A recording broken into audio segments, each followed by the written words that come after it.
suma wallaahi galabta suma wallaahi odagii hawiye ee odagaas in meesha laga soo jiida galabta diida wallaahi bartaan ugu toogaa waxaan u malaynayaa wax badan aan riwaayad isugu nimid wiilkii maxamed gorgaataan ku mowqif haysta intii nin hadashay warkiisiyaan taageersanaya maalin kasta inaan isu nimaad ee haddana runta laga hadli waayo ee guddi inta la qabto lala shaqeeyo waayo ra'iisul wasaaraha yo dhinacba mar loo gurguurto ma ku qaadan karno magacaas raallina kama nihin wallaahi ma soo istaagin ma anoo sooman maanta inaan hawiye amaano uma soo istaagin waa qanaaqsanahay because 24 saac gardarraana lagu hayaa gardarrada 3 markii loo dhigana laba ku hilinayso inaad iska qabataan noocaas cad ku weydeen sabab maxaa keenay ninkii la ogaay oo waqtigiisu dhacay inuu ninkii loo dhiibay wixii meesha ka jiray loo dhiibo doorashada loo dhiibo dib u heshiisiinta loo dhiibay inuu ku dhago ee aad fiirsataan way sabab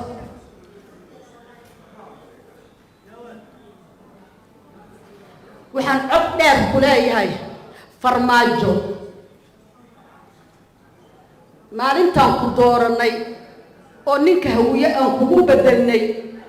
ee aan 3 maalmood iyo 3 habeen kuu bannaan baxaynay abaalkeedii kaama aanan helin annagu laakiin waxaan ku xishoonaynay ilmaha gabadhanadu ku dhashan abti una intaasaan ku xishoonaynay suma wallaahi galabta suma wallaahi odagii hawiye ee odagaas in meesha laga soo jiida galabta diida wallaahi bartaan ugu toogaa ma iga ballan qaadaydin gacanta taaga odayaasha way aamusantiin wax ka jira mal haddaan soo martiin oo run sheegaynin saas dhaha inaan farmaajo meesha ka jiidayno oo uusan ku jirayn meesha runta ka sheega ilaahay ka baqa odagii yaabay wuxuu yiri nin gablamay nin good cunay ninkay goolu la ciyaaray nin libax ku gowrirsado wadanii gooyay inuu go'ayo soo lama ogon galowdu raagay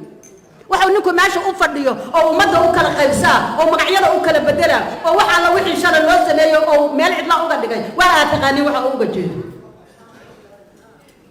maxaa u jiiftii sidii wax oo maxay ahayd way sabab leesh afarta xabo ku jirta horta quraan akhrido cidana la quraan saar runta idin sheega farmaajo waxaan cod dheer ku leeyahay hadda ka horna waa sheeg wiilkaas aan ku ida wallaahi oo billaahi oo tallaahi anoo hooya 580 wiil hadda ciidiyaa tiim insha Allah ugu rido haday 15 gaarto oo isbedel waayo madaxtooyadan gala hadaan galin muslimaan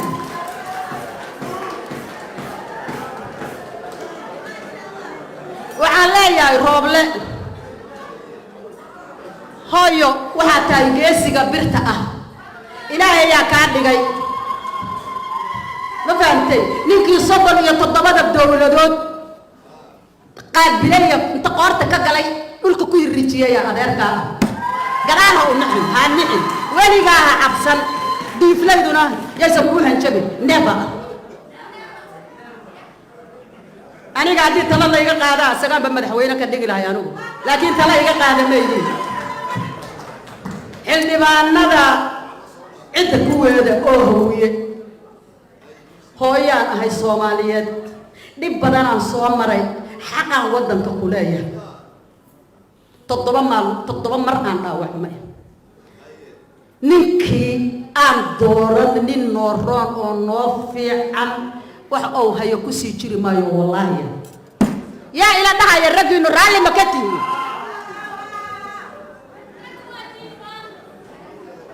waa ajiiftiina hurdada ka kaca ra'iisul wasaaraha afka kaliya yaa laga shaqeyn cudud iyo aqli ha laga shaqeeyo madaxtooyada ha la galo saraakiisha beesha hawiye waa imaqle maxay heeto baabuur bahalkii qaraxay ku dhahay in gurigiisa la soo galiyo waa arkaydeen ma fahamtay jinni iyo insi oo dhan soo lagu salka lagu jira culummo quraan ku aqrido camayda xaaraantana geeya meesha maxay ahayd ciidan tira badan oo difaaca ra'iisul wasaaraha geeya ما فهمتي هذا أنت سكين وين المدحتوية دعدة والله عيبة تدعي والله عدى وإليش يا رب وحوية ولقى هو الولن رئيس الوزراء هويو هو الولن قرب كاغان تاغنهي وقو إيمانينا وقو قرب تاغنهي إذا وقو ديار عين مقابي كرتد عين وحن كلايا يستي مقال قيسي قابرتاي باروكا قرعديو قمعو بريرو بقلال سنة تاقيي بالكيكو عن جريي كابغا خليدا هدي أبيعيك جوا ما هويش تقوتي عباسا يالغا توليدي قول يا قوليسو إن شاء الله قرعنا هو نقر نكذا ليه لفتا قرعنا أنا وعن كل مسيري الإسلام مسير تورني كذا بورسلك نبدأ ورس shirweyne looga tashanayay xaaladaha amniyeedka siyaasadeed ee dalku ku sugan yahay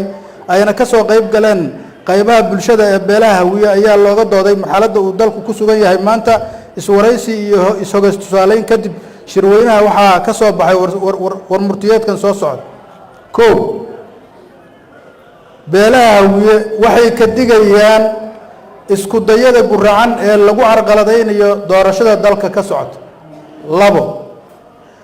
beeluhu waxay go'aansadeen in ay daafacaan doorashada dalka haddii laga dayn waayo carqaladeynta joogtada ah ee lagu hayo saddex beeluhu waxay si buuxda u caddaynayaan in aanay marnaba aqbali doonin in uu si sharci darro ah dalka ku sii xukumo madaxweynihii waqtigiisu dhammaaday maxamed cabdullaahi farmaajo ama doorashada dalku u afduubnaato afar beeluhu waxay go'aansadeen in aanay aqbalin maanta wixii ka dambeeya in dowladnimadu u afduubnaato nin muddaxileedkiisu dhammaaday shan beeluhu waxay ka xun yihiin inuu ka abaabulo madaxtooyada qaranka filla Soomaaliya madaxweynihii muddaxileedkiisu dhammaaday isku dirka beelaha Soomaaliyeed ee dariska ah sida Hawiye Dir iyo Digil iyo Mirifle beelahaas oo ay ka dhaxayso darisnimo iyo walaaltinimo soo jireen taasoo looga gol leeyahay hirgelinta siyaasadihii duugoobay ee ahayd qaybi oo xukun lix beelaha Hawiye waxay si buuxda u taageerayaan go'aankii cayrinta ahaa ee wakiilka midowga Afrika u fadhiya Soomaaliya ee ay qaadatay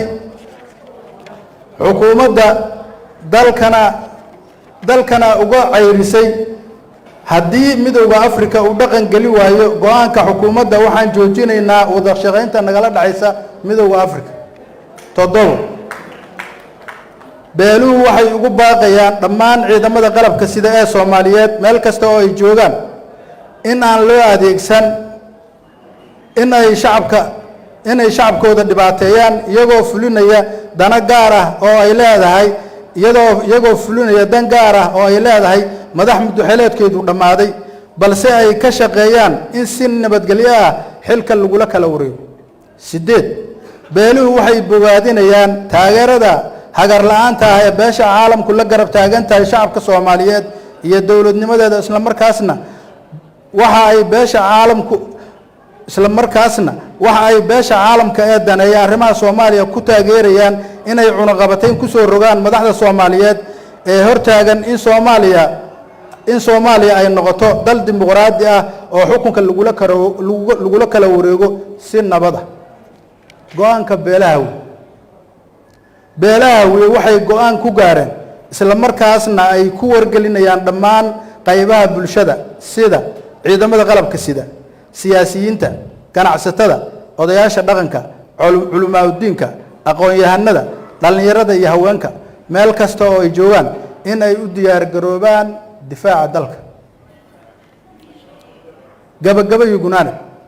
beelaha Hawiye waxay u mahad celinayaan dhammaan dadkii ka soo qayb galay shirkan si gaar ah waxaan ugu mahad celinaynaa baahda saxaafadda oo mar walba u taagan u gudbinta xogaha rasmiga ah iyo dhacdooyinka maalinlaha ah ee ka dhaca dalka waxa kale oo ay u mahad celinayaan bulshada Soomaaliyeed ee na daawanaya ama na dhageysanaya wabillahi tawfiiq